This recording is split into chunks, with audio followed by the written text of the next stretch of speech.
It's a busy time for homeowners looking to get home improvement projects done. Heather Massey with the Better Business Bureau joins us now to talk about home improvement projects and really how to avoid becoming a victim of a scam, because these are not cheap, right? So before you even think about the scam part, what do you need to think about when it comes to the improvement project? Well, you want to think about your project overall and the budget. So what does a project look like now? Is it going to still be a fit for your family in 10 years if you are growing your family? And for budgets, we think that's pretty simple, but you definitely want to allocate some more money.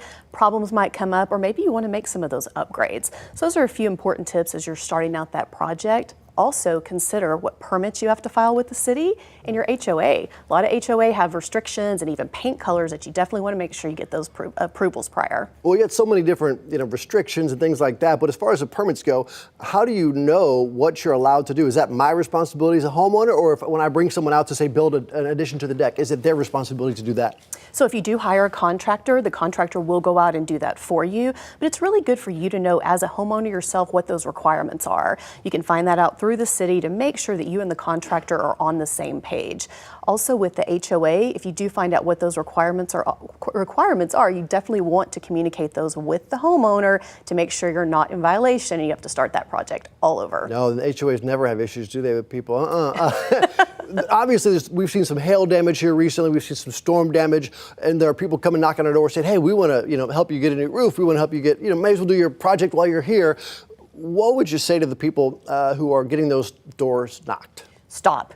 Do not hand over money, and do not think this is the best deal because they're going to fix it quickly. Generally, we call these storm chasers. They come after maybe a hailstorm or a hurricane. When you have those immediate repairs and the need, they always want cash up front, and they're going to make those repairs quickly.